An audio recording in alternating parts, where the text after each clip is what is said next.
turanezerewe muri uyu mwanya kuko murabibona namwe abanyakirembagira murabibona. Mbega twagendewe, turanezerewe none, turanezerewe kandi n'abashitsi nabo baranezerewe badukoraniye hano kuri uno munsi. Twagomba rero tubiyegereza abashitsi imbere yuko tubandanya kumviriza amajambo y'Imana. Turamaze iminsi turi kumwe n'abashitsi baje baramaze gushika, ariko reka n'ubu twongere tuberekane kuko nimwanganuko kuwa gatanu kuwa gatandatu uno munsi rero n'umunsi mukuru uregeye iyindi minsi mikuru ukoranya benshi. Nuko rero hariho duhereye mu baririmbyi n'abandi, hariho abaje bavuye hirya no hino. Hari abo twari tumaze kwakira bavuye Bujumbura, ariko bose turasubiramo. Mugabo reka duhere ku baje bavuye mu Rumonge bahagarara aho bari. Abaje bavuye mu Rumonge ni ba karatiridimba ariko benshi murababona. Hariho abandi baje bavuye i Makamba, muhagarare na mwebwe. Bariya baroye inyuma, ariko mbere niho ngira habona cane. Bariya baje bavuye i Makamba. Hariho baje bavuye i Nyanzarake, nabo nyene barimo hariya. Navuze nabo ni ba karadiridimba baje iwabo bose. Hama rero hariho n'abavuye Bujumbura, tubasubiremo babaririmbyi n'abandi, tubasabe bahaguke mu bamutse.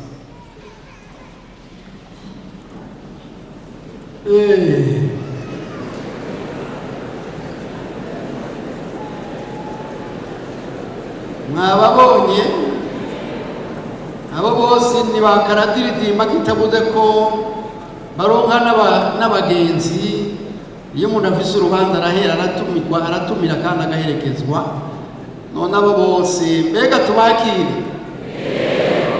banyakirema tubakire. Imana igire gute?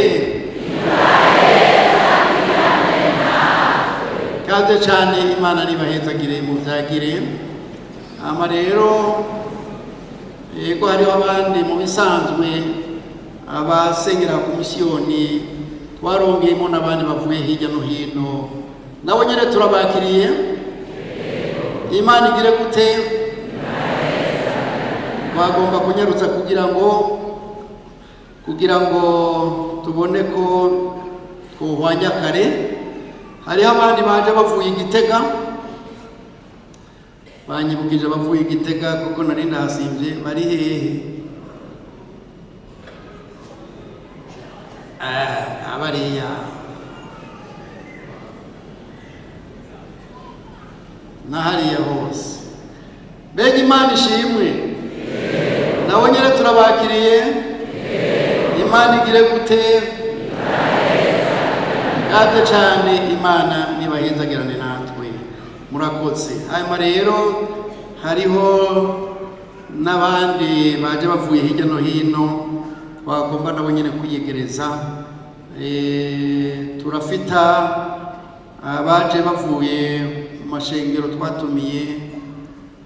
Hari ishengero rijari ngira ivukanyi rya Mugara, haraje umwungere wa mbere n'uwa kabiri n'abapasitori. Abungere muze ngaha, tubasabe muze ngaha. Abapasitori bahagarara aho bari.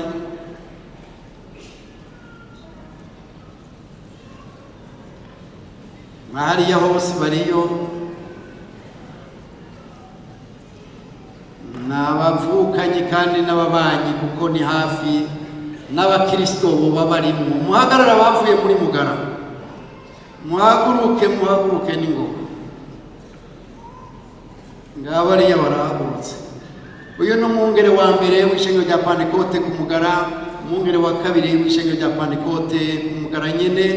Ejo niho yashika avuye muri Mozambique kuko barakorerayo. None hamwe n'aba bandi bose turabiyegereje, turabakiriye. Imana igire gute?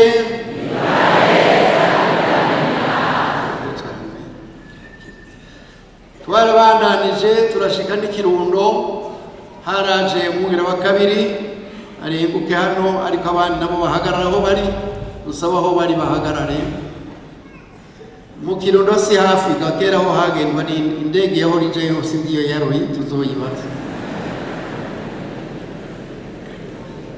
Naba uyu n'umwungere wa kabiri, kuko murazi uwa mbere aherutse kwitaba Imana, amarero uyu niwe yaje azananye n'abapastori mubona. Sinzi ko hari abandi b'abakristo baba baje, nta bandi kuko mwumva ko ari kure. None turabiyegereje, turabakiriye. Imana igire gute? Kaze cyane izagire. Turafite kandi abaje bavuye Ngozi mugashikanwa, hariho umwungere wa mbere n'uwa kabiri barenguke, abandi bapastori bahagarara aho bari, tubasaba aho bari bahagarare. Naho nyine si hafi ariko barigoye, kuva kuwa gatanu twari kumwe. N'umwungere wa mbere uyu nawe n'umwungere wa kabiri, uyu benshi no baramuzi kuko mu misiyoneri twarungitse hariya mu ntara za ruguru. Mbega none turabiyegereje, turabakiriye. Imana igire gute? Kaze cyane. Turabandanya kandi n'abaje bavuye mu ishengero rya Pantekote ry'Ikagari muri Muyinga, wa mbere n'uwa kabiri. Hanyuma n'abapastori nyene bazananye nabo nyene bahagarare. Abantu ko ari babiri Imana yabadusubije, baragwaye none ni bazima.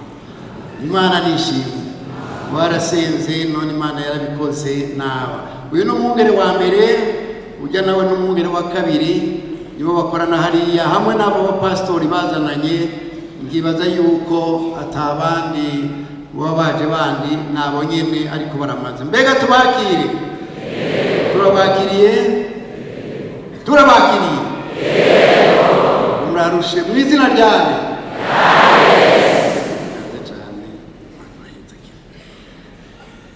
Hanyuma turafita kandi abaje baserukiye amashengero yandi nka Katolika.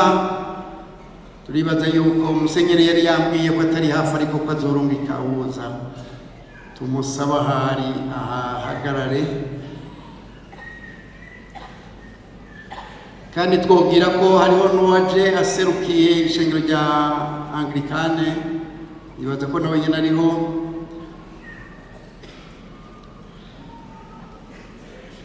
Twobwira ko kandi hariho uwaje arongoye ya shuri yacu IGR, nawe nyine twomusaba.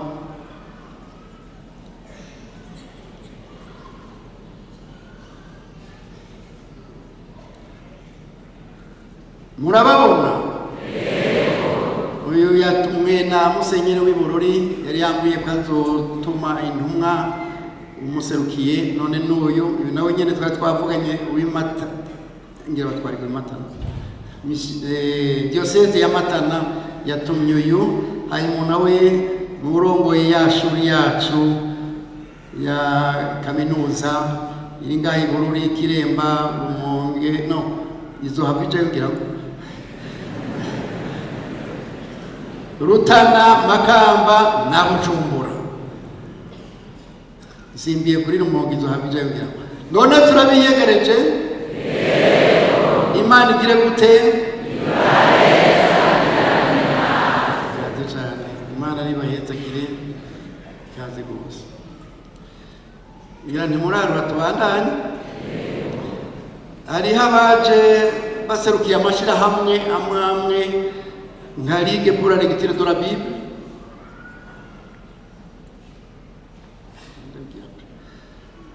Ligue pour la lecture de la Bible bari hariya. Reka njye twangutse, hariho n'uwaje aserukiye Société Biblique. Ira nabo mubambutse, turabiyegereje. Imana igire gute? Imana ibahezagire. Abaje bose bagize akigoro kanini kandi umwami wibahezagire. Hanyuma tubandanye na leta yacu ntiyabuguze abayiserukira bari babizi, bega Imana ishimwe. Nabo nyene barungitse abaserukiye leta yacu, leta mvyeyi. Turafita umuvugizi wa leta mwatwenze sivyo none. Turafise umuvugizi wa leta, turafisa kandi uwaserukiye buramatari w'intara yacu ya Bururi, ya Burunga. Ubu rero iragutse rwose. Hanyuma yari yambwiye ariko yavuze ati yafatiriwe. Turafita kandi musitanteri w'ikomini ya Bururi na musitanteri w'ikomini ya Rumonge.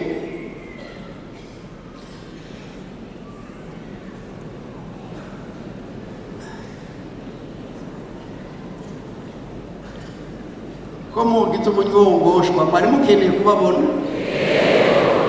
Hanyuma kandi turafita wahoze aturongoye muri ino ntara yacu ikiri ya Bururi, nawe nyene twomusaba. Turafita n'abashinga amateka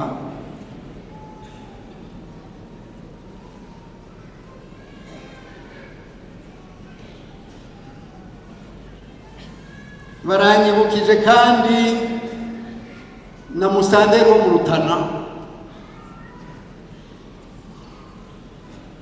Aho hose turahakorera, reka mubabone.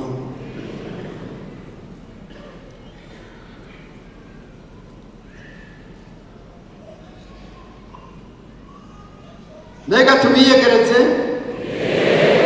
Uyu n'umuvugizi wa leta, benshi baramuzi. Hanyuma rero n'aba bandi bose nguko bababwiye tubiyegereze. Mbega turabakiriye. Imana igire gute? Kaze cyane, Imana ibahezagire.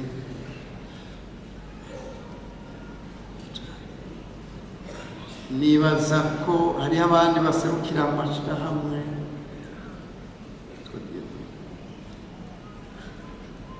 Witwa Diedone, sindi ko yahagurutse.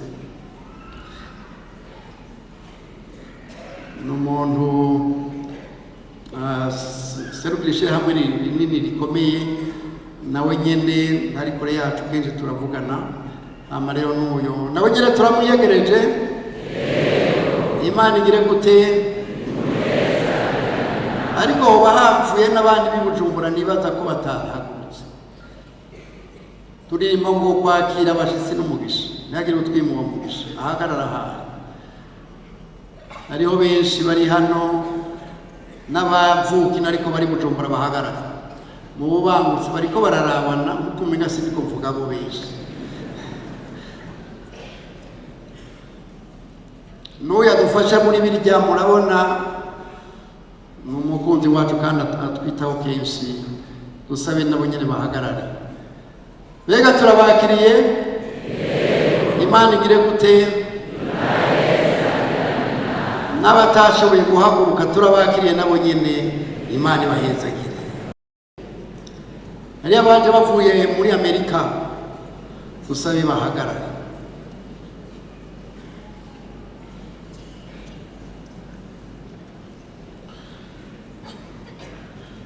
Navuze ngo Kirundo ni kure ariko naho hararushwa. Abavuye mu Kirundo muri Amerika, uyu ni Pasteur Meshaki muramuzi, yarakoreye ngaha. Uni Pasteur Chartier yarakoreye nuwo mu Muyinga, ariko bose aba bari hariya muri Amerika. Uwo ni Anise umupastori nawe nyene, abana ba pastori bari hariya. Hariko haragera ko natwe tugenda tukabashira ubutumwa. Mwabonye ntibarabambira abanyamerika bose n'ikirundi baracaciruka. Mbega tubiyegereze. Yego turabakiriye. Imana igire gute? Kaze cyane, murakoze cyane. Hariho uwavuye muri Canada,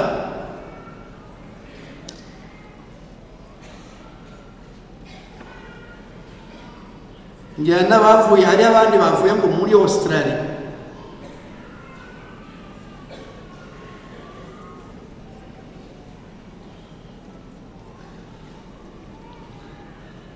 Nguriya barakuramutsa abo mwegeranye n'abayobo atari umukunzi wacu kenshi yama yatugendeye. Nejo bundi aho twashingura umuvyeyi yari yaje aratanguye mbere kumenya ikirundi, yarasavye harabonetse umuntu umwe agiye kuzomwigisha ikirundi ngo akimenye neza. Turamwakiriye none, Imana igire gute? Kaze cane.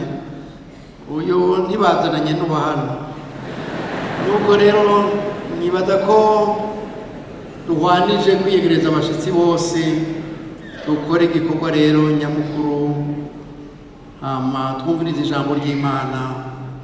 Umwana aduhezagire. Ishengero ry'Imana amahoro. Hanyuma rero ishengero ryo muri Iowa barantumye kubatasha, hamwe n'abo mu rugo bose barantumye kubatasha. Nimwakire iyo ntasho. Rero sinovuga byinshi, marogwa mu Banyamerika nibyo, kandi ndahabaye imyaka myinshi nibyo, ariko ni nkaho novuga nti jewe serukira ibihugu bine. Ntabwo useruka mu buryo bwa leta, oya, ariko imbere y'ijuru ni bine. Icya mbere ni igihugu cyo mu ijuru, hanyuma ngaca nongera ngaserukira n'igihugu cy'iwacu cy'i Burundi, nkongera nkaserukira n'aho mbaye hari iwacu ni muri Amerika. Rero sinovuga byinshi, noba ndiko ndarondogora kuko igihe naco nikiturindiriye, ariko Imana ihabwa icubahiro. Kumure sinje kwigisha, mugabo ndafise ijambo iryo nagomba dusangire. Umwanya mu gihe nari nimirije kubuza, nari mwibarabara ndiko ndatwaza imodoka. Mu bisanzwe kubera tugira ingendo nyinshi, kuba akazi kanje naho gutembereza imodoka muri ino minsi, ariko siko nahozemo. Numvise umwenga n'umuntu avuze, mugabo avugira muri jewe, ambwira ijambo ntiyitaho gusoma, kandi mu bisanzwe n'abandi ngira ngo ntibagitaho gusoma, kiretse iyo riramukanye n'ibikorwa. Hanyuma rero numva rije rifise inguvu, nama ngira ngo ni iryanje jenyine, ariko mbandanije numva rirabandanije.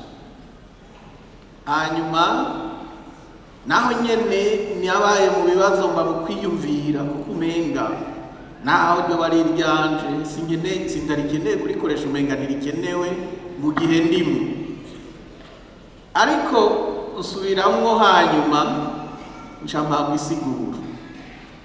Imbere rero yuko mvuga, reka tubanze dusoma ayo majambo y'Imana ari mu butumwa bwiza bwa Matayo, hariya mu gice ca 28. Nta nubwo iryo jambo rishikanye umurongo, ariko kugira ngo umuntu abibone turifatikizamwo iyindi mirongo. Riri hariya ku murongo wa 20, niwo wonyene nahawe muri uwo mwanya. No kuvuga kugira tubone neza, duhera kuri 16 avuga ngo Yesu atuma abigishwa mu mahanga yose. Maze babigishwa 11 baca i Galilaya ku musozi Yesu yabarangiye. Bamubonye baramusenga, ariko bamwe barakekeranya. Yesu arabegera arababwira ati, jewe nahawe ububasha bwose mu ijuru no mu isi. nuko nimugende muhindura amahanga yose abigishwa mubabatiza mu izina rya Data wa twese n'iry'Umwana n'irya Mpwemu Yera, mubigishe kwitondera ibyo nabageze byose. Umve ndi kumwe namwe iminsi yose gushitsa ku muhero w'isi. Ijambo rero nabwiwe ni kwitondera ibyo nabagezwe byose. Iryo ryonyine, kwitondera ibyo nabageze byose. Hanyuma naribajije nti jewe ntabo mfise ndiko ndatuma, n'abaririmbyi mfise bakeya cyane gose, ariko mera nk'ubushizwe ahantu umenga ni nk'inzozi zikeya gaciyemo. Mbona mwishengera abaja mu ijuru ni benshi, mugabo abazoshika ni bakeya. Nsigurirwa ko ikibabujije kuzoshika barumva amajambo y'Imana, barumva ibyagezwe na Yesu Kristo, ariko ntibabyitondera. Kubera kutitonda baca bahusha inzira, bahushije rero bibatera kutazoshika. Hanyuma naribajije cyane ndasubiramo ndiyumvira, iyo umuntu ari gukora akora ngo yimbure, ishavu n'umwikomo dufise nuko shetana agwana akadutwara abantu, natwe twagwana tukamutwara bakeya. Umunsi umwe naribajije ntiyaba nari mfise ubwenge nk'ubwo shetana afise, nanje ni umutwaye abantu nuko atugirira, kuba tunyaga benshi akoresheje ubwenge akoresha buva hehe? Arazi intege nke z'umuntu, aca mu ntege nke ziwe. Hari aho umuntu asenga ibisabisho igihe kirekire, inyishu igateba, nta cyaha afise, mbere arasenga n'amasengesho menshi, no kwisonzesha arisonzesha, ariko inyishu igateba. Kubera ukutitonda akavamo agahusha. Rero igihe cy'umuntu kiza mu gihe cyacu, novuga byinshi nohavatega, ariko ukutitonda gutuma umuntu ahusha. Muravye akarorero mu ngenzi cyatumye mu Kristo ashaya, ntiyitonda kuko yari afise ubwoba n'umutwaro umuremereye. Wewe yirabira inzira acamwe agenda, ati cyo mpangashika. Mw'ishengero hariho abantu bameze icyo mpangashika. Nico gituma uno munsi usanga aho tugeze uno munsi mw'ishengero usanga batinya abarozi. Ntibaje uno munsi, bamye fata Bibiliya usome, bamye ninde afise ububasha. Jewe namenye Yesu ndafise ububasha kubera iki? Soma hariya mu butumwa bwiza bwa Yohana umurongo wa 23. Ubutumwa bwiza bwa Yohana igice ni ca 14 23.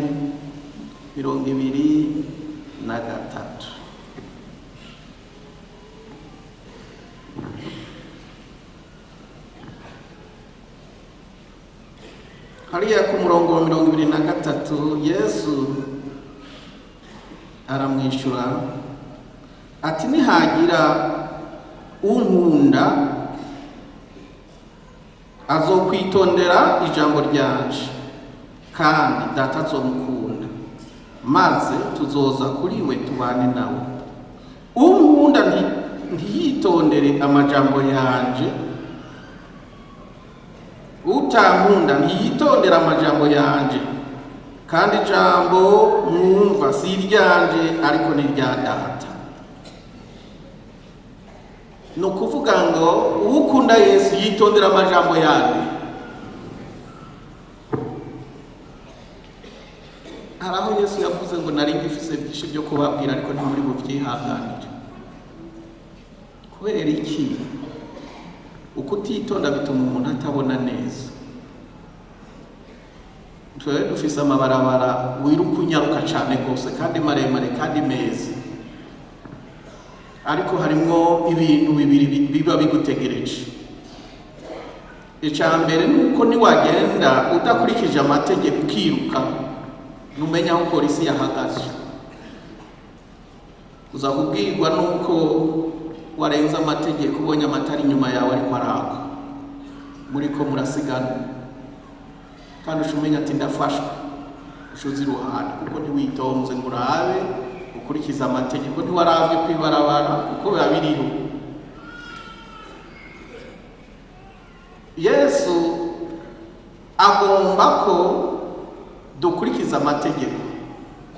Muri ayo mabarabara ikindi, iyo utitonze urahusha aho wari gusohokera. Ubundi muntu niwe yavuze ati jewe rero ko mfise imodoka reka nje kuraba aho igisagara kigarukira. Kumbe ntiyamenya ko ibarabara rija mu kindi gihugu. Ariruka aragenda, igitoro kimuherera, mugabo asanga yashitse mu kindi gihugu atari kimwe kiwabo. Kubera iki? Ntiyitonze. Ubundi munsi tugenda tuvuye ahantu, ngira twari tuvuye no kuri aba bakristo bashasha baje bakeneye ubufasha, ariko dutashe tugenda turiganirira tunezerewe. Turahusha ibarabara dusanga tugiye i Kanada, twisanze ku mupaka, turahumye. Duca ahantu tubona ati ibyo ari byo byose turi guce hariya muri iriya bariyeri tuja mu Kanada, duca dufata reka dukatira iwacu. Duca tuja iwacu kuri immigration y'iwacu, baca baradufata. Kubera iki? Aho n'ahantu utegerezwa kwinjira ufise uruhusha, ntitwitonze none twazimiye. Rero iyo umuntu atitonze ntamenya ko Yesu ari muri waza kumurondera ahandi. Iyo umuntu yasenze bikananirana aza kurondera abandi bamusengera kumure ntaza bariko arabaza bari. Mwibuke ijambo Yesu yavuze ngo mu minsi iherezo hazoba abigisha b'ibinyoma n'abahanuzi b'ibinyoma, kandi ngo abo bantu bazokora ibitangaza n'umuriro bazowukorora. Kutitonda gutuma umuntu ahusha. Bantu b'Imana, simfise byinshi ndi buvuge kuri aya majambo kuko ndo umwanya mutoya gusa wo kugira duhagarare ko kugira dusenge Imana. Ariko mwibuka aya majambo, witondere ibyagezwe na Yesu. Hanyuma rero mu byagezwe bya Yesu harimo amajambo manini. Ubwa mbere yaravuze ati ndabaha icagezwe gishi. Aravuga ati nimukundane, ngo nimwagiriranire urukundo sinahasomye, ngo niho bose bazomenya ko muri abigishwa banje. Umvira rero, none se niwavuga ati mwene so n'umurozi, mbega muhiri uzojayo? Mbega uzomuramutsa? Mbega uzomwegera? Ntiwumva ko icagezwe ca Yesu wakirenze ica kabiri? None se babarozi bo ko bagomba nabo gukirira ibirozi byabo mu ishengero, nibumva ko mu ishengero baroga bazinjira?